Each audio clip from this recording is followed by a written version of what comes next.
Helen's heart yearned after her former husband, her city, and her parents. She threw a white mantle over her head and hurried from her room, weeping as she went, not alone, but attended by 2 of her handmaids, Aethra, daughter of Pythias, and Clymene. And straightway they were at the Scaean gates. The 2 sages, Ucalegon and Antenor, elders of the people, were seated by the Scaean gates, with Priam, Panthus, Thymoetes, Lampus, Clytius, and Hicetaon of the race of Mars. These were too old to fight, but they were fluent orators, and sat on the tower like cicales that chirrup delicately from the boughs of some high tree in a wood. When they saw Helen coming towards the tower, they said softly to one another, "Small wonder that Trojans and Achaeans should endure so much and so long for the sake of a woman so marvelously and divinely lovely. Still, fair though she be, let them take her and go, or she will breed sorrow for us and for our children after us."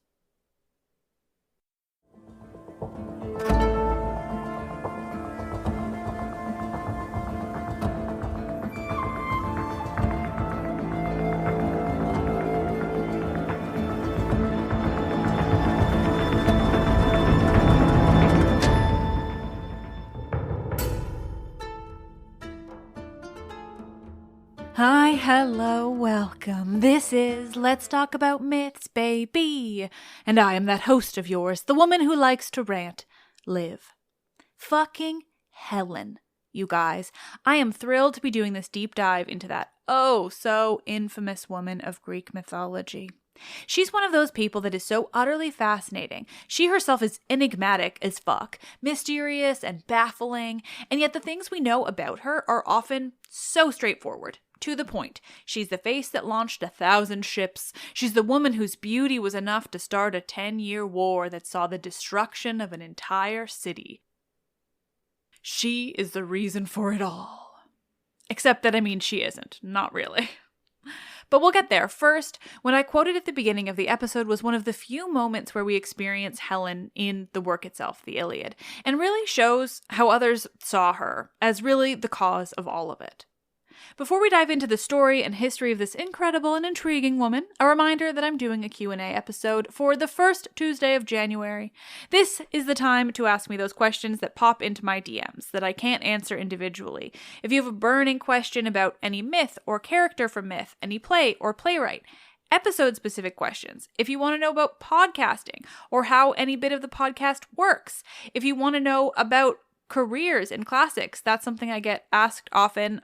This is the time to ask it. Go to mythsbaby.com/questions to submit your questions and listen to the episode on January 4th for all my answers.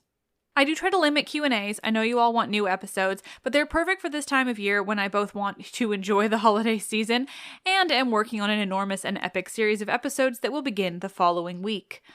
Atlantis. Atlantis, but more on that later. I even have fancy graphics that the incredible and brilliant Sarah Richard made for me. This is going to be the most researched and planned series I have ever done, by far. It is going to be good.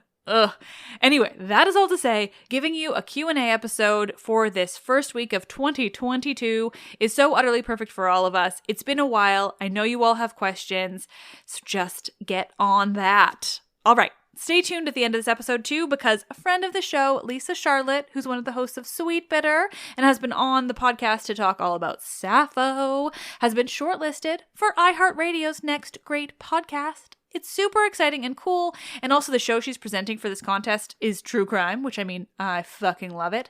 So I will be playing a trailer for that at the end of the episode. But for now, Helen. A woman whose infamy is based entirely on the actions of the men around her rather than her own. But hey, that's why I'm here, to set the record straight.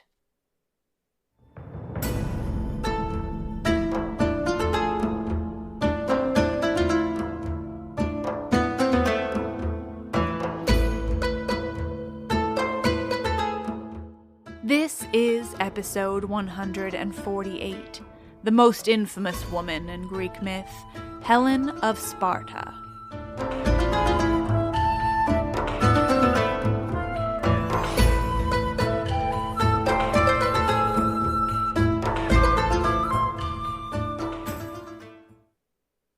Helen was born in Sparta. For all she's referred to as Helen of Troy, she was born and she died Helen of Sparta. Helen's mother was the queen of Sparta, Leda, who was married to King Tyndareus. Now, Leda's story I've told before. She alone is infamous, and like Helen, not for anything she initiated herself. Leda was the mother of Helen, Clytemnestra, Castor, and Polydeuces.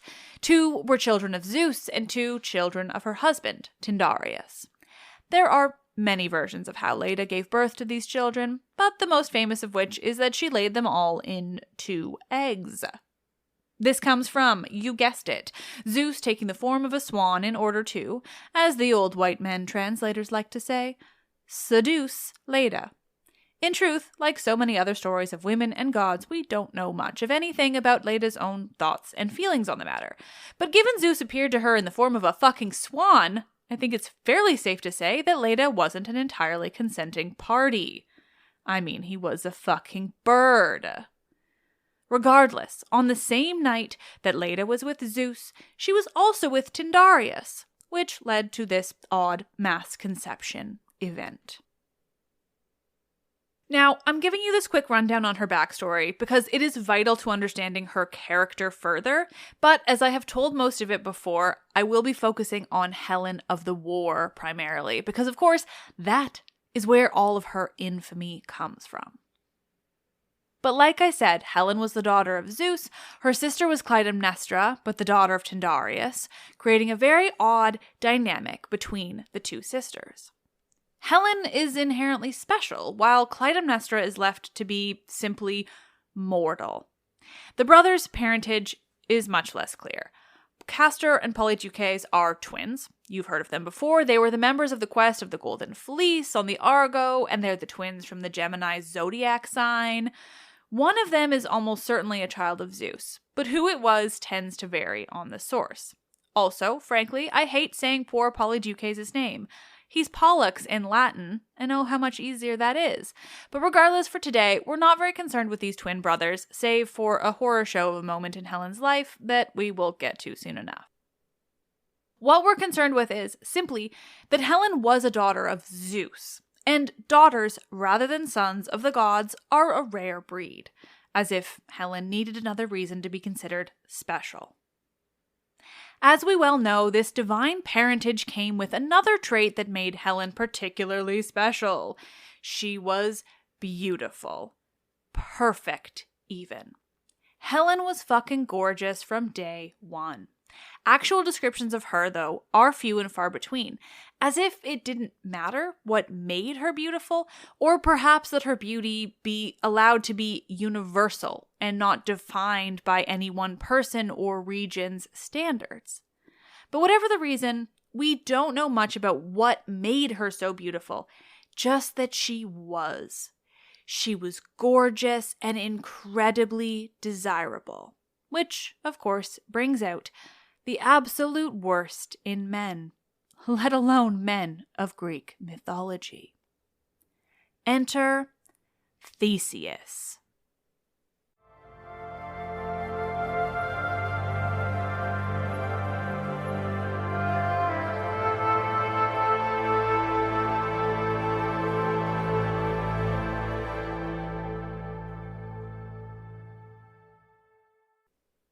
When Helen was, at best, 12 years old, and at worst, 7 years old, Theseus, in all his horror show of a self, determined that he should have her. Theseus and his equally horrible friend Pirithous decided, seemingly on a whim, that they should get themselves each a daughter of Zeus to marry. Either Theseus selected Helen as this daughter himself, or he won her in a contest against Pirithous, but either way, they determined that they would get this actual child for Theseus, by any means necessary. And then, once they'd accomplished this, they'd move on to the underworld to kidnap Persephone for Pirithous. Truly great guys. Of course, Theseus and Pirithous both succeeded and failed in this, as I've told you in much more detail in the Theseus episode, but it served to start Helen's young life off with a traumatic bang. If you're labeled as beautiful when you're 7 fucking years old, abducted by a man who is, according to at least one source, 50 at the time, in order to become his wife, things are likely only going to go downhill from there, particularly if you're living in the world of Greek myth. So Helen, as a young child, was indeed abducted by Theseus. According to some of the sourcing, she was abducted and then, thank the fucking gods, left by Theseus to, well, get a little bit older, while he and his friend distracted themselves by going in search of their next daughter of Zeus, Persephone. While the two were away, Helen was, thankfully, saved by her brothers, the Dioscuri, the twins, brought home to Sparta, where she was allowed to have a bit more of her childhood years before becoming the Helen that we all well know. But we can only imagine how much of an experience like this would break a person, even a mythological one. Time goes on, and down the line, Helen finally reaches an age where it's socially acceptable for her to marry. Thankfully, though, by this point, Theseus doesn't seem to care, or more factually, Theseus wasn't actually invented in the timeline of the oral tradition yet. He'd come later, where they would then introduce a backstory where he once abducted a famous woman. Ah, the trials of navigating an ancient culture that told its stories orally over the course of many hundreds of years. In any event, we're at the point where Helen is now old enough to be sought after by suitors. Lucky her. Helen is still quite young, but now at least she's in her teens, when almost the entirety of Greece comes together to attempt to win her in marriage. But no pressure. You probably remember the gist of this. Like I said, I really want to focus on Helen as a person, and a person in the war more so than her backstory. So let's just say that basically all eligible Greek men came to try to win her, and due to some conniving on the part of Odysseus, Tyndareus, Helen's adoptive father, makes every man wooing her swear an oath that they will protect her eventual marriage. Protect it to the point of going to war for the future couple. The future couple, in the end, is Helen and Menelaus, who gets the bonus of becoming king of Sparta once he's married this Spartan princess. Agamemnon, his brother, had already married Helen's sister, Clytemnestra, by this point, and so between Sparta and Agamemnon's Mycenae, they've got a bit of a Peloponnesian dynasty in the works. And there are also 2 brothers who are cursed as the sons of Atreus. Helen has at least 1 child by Menelaus, though sources suggest possibly more, a daughter named Hermione. And so their lives go on there in Sparta until one day a Trojan prince arrives in town seeking hospitality. Paris, Paris, Paris.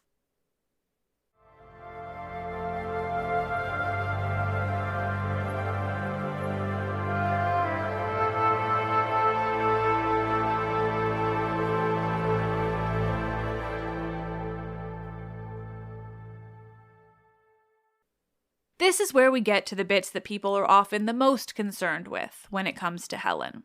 So, we all know that Helen eventually goes with Paris, whether she likes it or not.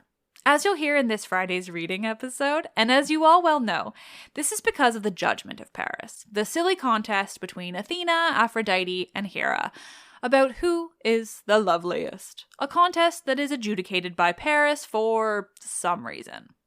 But does Helen go with Paris willingly, or is she taken? That is the age-old question of the Trojan War.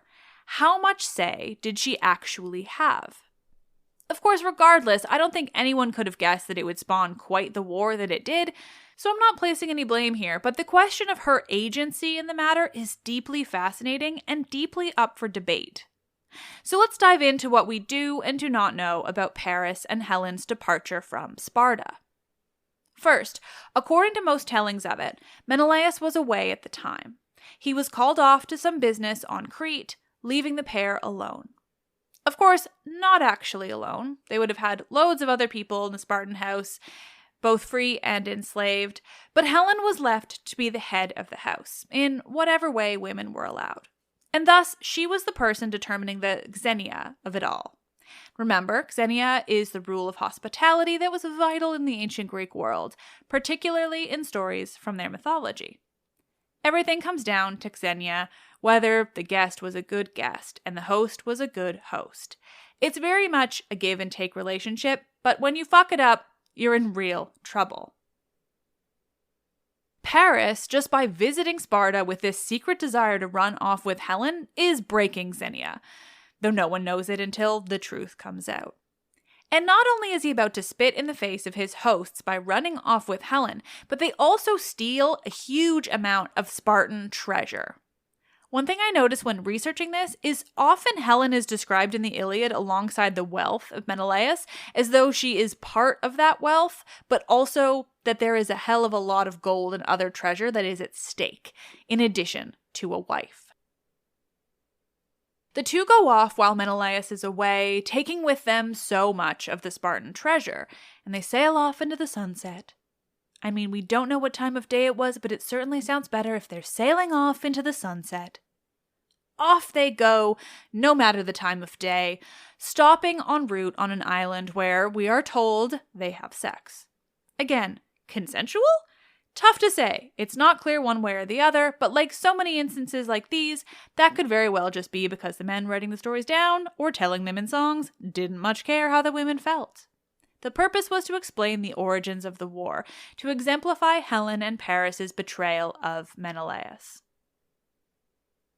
Some say they went straight to Troy, others that they wandered around Phoenicia for a while, still more that suggest that in the time it took them to reach Troy, Helen had already given birth to a child of Paris's. That would certainly be a long wander. No one seems quite certain how long it took, but it seems to me the most logical timeline is a fairly quick arrival in Troy with no child of the two. But still, we're asking the big question. Did Helen want to go? Did she fall in love with Paris and leave with him happily? Was this some kind of epic love story for the ages? Did Paris convince her to go, that she would have had a better life with him off in Troy? Did Paris seduce her using his handsomeness that seems equal to Helen's beauty to draw her in an almost purely sexual encounter? Did that happen? Maybe Helen was willing to have sex with him before realizing that this meant she would have to leave with him because if anyone in Sparta found out, she'd be well and truly fucked? Or was it a straight-up abduction, a story of a horrible kidnapping and eventual assault by Paris? Like so much of Greek myth, it really depends on who you ask.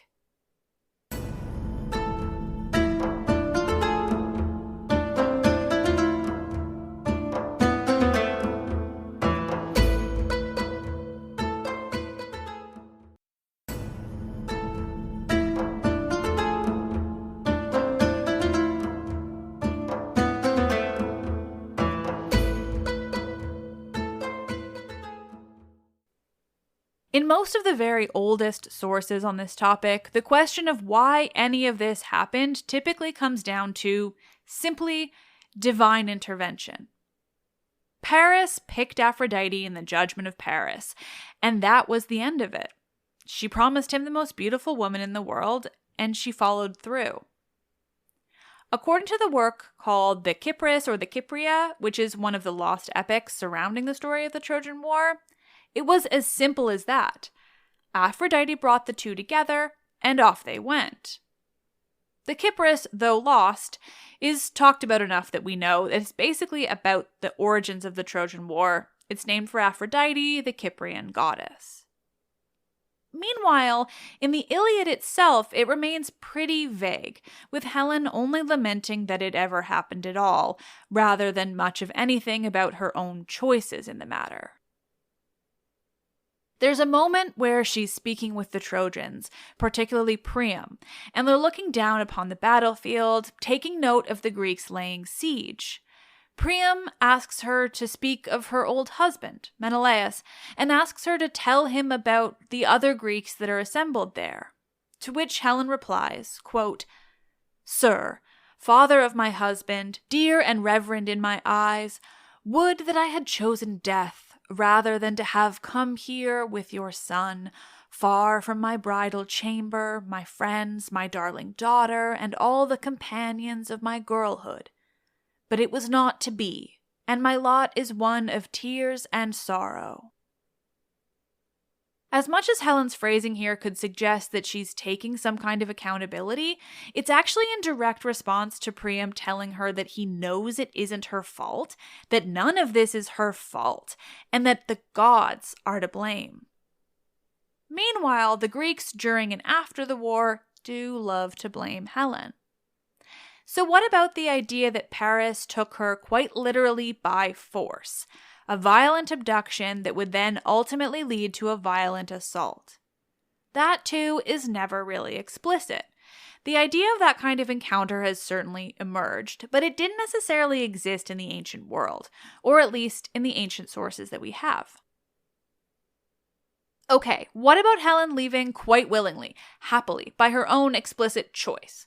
That, in fact, does exist in at least one fragmentary source that survives.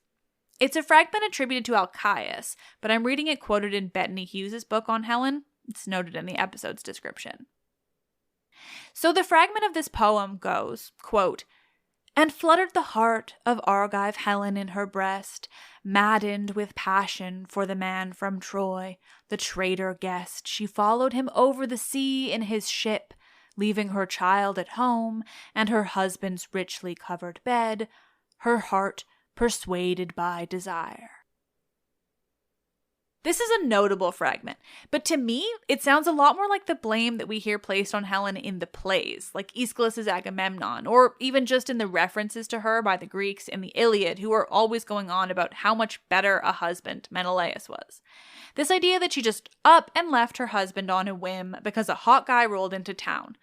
These suggestions are certainly meant to place more blame on her, but they can also obviously be read as simply a woman doing what she wanted. If you imagine Helen's marriage to Menelaus to be less than ideal, to not have any love in it at all, then why wouldn't she want to leave her home with this stranger, this beautiful man from the east who's come professing his love? Could she have foreseen a war that brought all the Greeks together against Troy? Certainly not, because the idea of all the Greeks coming together to do something like this was unheard of. It's part of what makes the Iliad notable in the first place. This idea that Helen went quite willingly and sometimes quite maliciously gets taken up by later poets too. Apollodorus describes her as quite callously leaving behind her much better husband and child. And of course then there's Ovid. His Heroides include a letter from Paris to Helen and a letter from Helen to Paris. I won't say too much about these because you just know I'm reading them to you on Friday's episode. Whew, but Ovid certainly takes his idea of Helen to another level. Yes, he makes her leave willingly, but he does add a bit more depth to it and a bit more humming and hawing and calling out Paris for his failure to adhere to Xenia, to his insult on Menelaus for even showing up there in the first place. But, well, honestly, the letter from Paris to Helen is the one that's the really good stuff. It's truly something else. You're going to love it. So sure, we do have all these varying notions on why Helen left and just how much agency she had or didn't have. But if we're sticking to the sources from those earliest days, those that surround the Iliad and the Odyssey and those works themselves, the main answer for all of this mess is, quite simply, the gods. It's all Aphrodite's fault, because regardless of anything else, Aphrodite controls love. One could really blame Aphrodite for any messes that they make when it comes to love, but in this case we have explicit evidence that Aphrodite instructed Paris to go take Helen, that she may have even made him love her, and that she at least in part convinced Helen to go with him. She may not have made Helen outright love Paris, but she certainly made her go with him. It's rare, almost unheard of to have a woman's point of view when we're talking about these aspects of mythology. So often I talk about what we've lost, what kinds of women's stories existed, what did they tell each other behind closed doors, what did they believe? We almost never have an answer. Almost.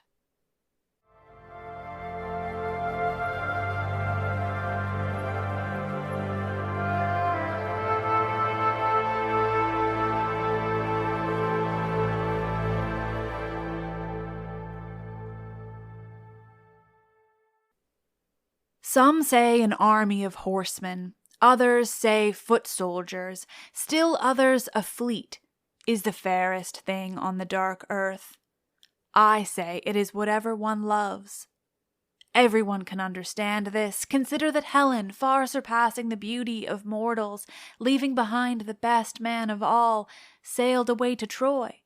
She had no memory of her child or dear parents, since she was led astray by Cypris. That was Sappho's fragment 16. We almost never have a woman's words on these topics, on the world of Greek mythology and their stories. Almost never! But leave it to Sappho, the single surviving women's voice from ancient Greece, whose work survives mostly in single-line or two-line fragments, except for a handful of fragments that are longer. And lucky us, one of those longer fragments talks about Helen. Everyone can understand desire, Sappho tells us. Even Helen, the most beautiful, left everything behind for love, for desire, led astray by Aphrodite. For obvious reasons, I find a woman's perspective on this idea of Helen to be the most telling. Sappho seems to agree with those of the period. She wouldn't have been too long after the height of the Homeric oral tradition, and she too attributes it to the goddess of love. But, like I mentioned earlier, she attributes it to the goddess of love more out of the love itself, which suggests that maybe Helen did love Paris. And if Helen did love Paris, was it only because of Aphrodite, or are these things one and the same? Could anyone love anyone without the help of the goddess of love and desire? And if not, then does that add to the idea of Helen being to blame for it all, or does it take away from it? Separating these human emotions from the gods, at least in the time period we're talking about, is essentially impossible. The gods gave the humans these emotions, and without them they would be nothing. So in the end, can we still blame Aphrodite? Aphrodite may have given love to Paris and Helen in whatever way she did. But it wasn't Aphrodite who started the war. She didn't make Menelaus react the way he did. She didn't make Agamemnon determined to defend his brother through all-out war. Really, as much as everyone wants to know the background, wants to know why Paris took her or why Helen left, ultimately, the whole of the war comes down to Helen, but not necessarily in the way that we're often led to believe. The Trojan War didn't take place because Helen left with Paris, willingly or otherwise. It took place because of what men are willing to do in order to save face, in order to be respected, to seem as though they have control over their lives and their property. It wasn't about Helen as a person. It was about Helen as property of Menelaus. It was about the lengths these men would go to for the sake of their own honor. Whether it's Menelaus dishonored by the loss of his wife, Agamemnon dishonored by his brother's embarrassment, or Achilles dishonored by the loss of an enslaved woman he abducted. The war and everything in it ultimately had nothing to do with Helen.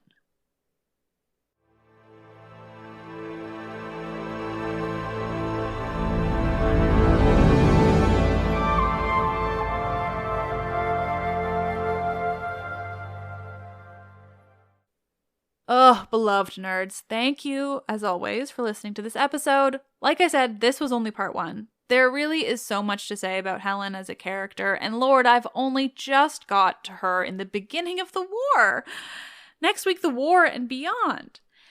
Honestly, I was never all that interested in Helen until I started speaking with more people about her and really looking into her as a person versus her as an idea. And that's where the fascination with Helen simply just takes hold.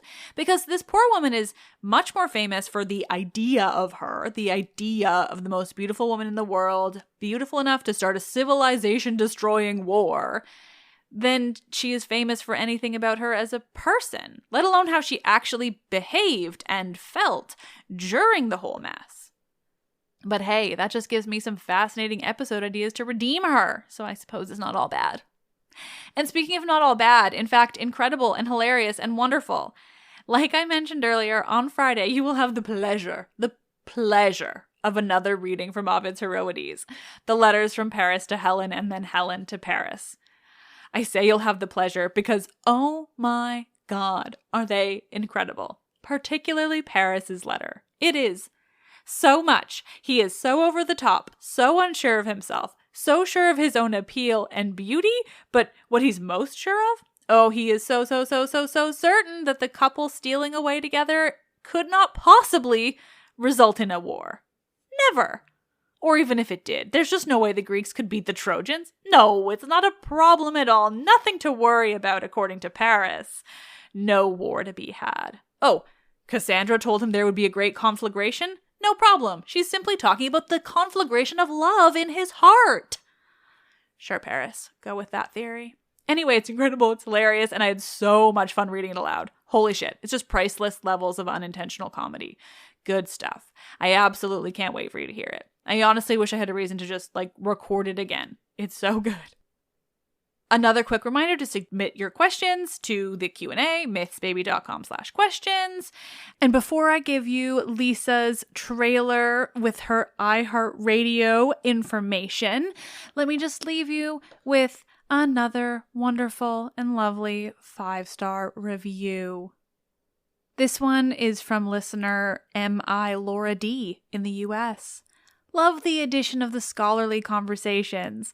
I enjoy the style of talking about the myths, but this year's edition of the Conversations with Scholars has taken the podcast to another level.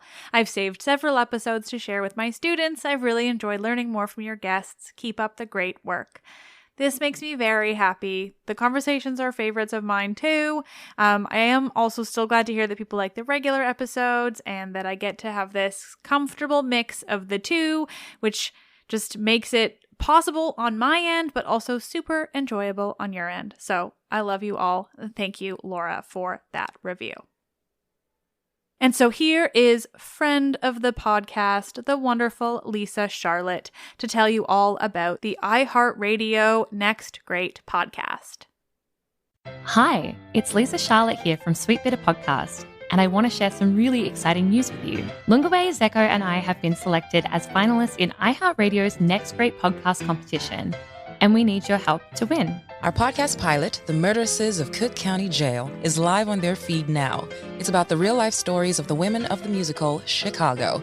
We need you to listen and vote. We'll explore life in the 1920s, Murderesses Row, and the lasting legacy, not only in pop culture, but on the US judicial system as well. If you're dying, get it, to know more, choose The Murderesses of Cook County Jail for iHeartRadio's Next Great Podcast. You can find us by searching Next Great Podcast on Apple Podcasts, iHeartRadio, or wherever you get your podcasts. Thank you so much for listening. Please vote for Lisa. She is wonderful, a good friend, and a wonderful podcast guest. Thank you all so much for listening. Next week, more Helen. I am Liv, and I love this shit.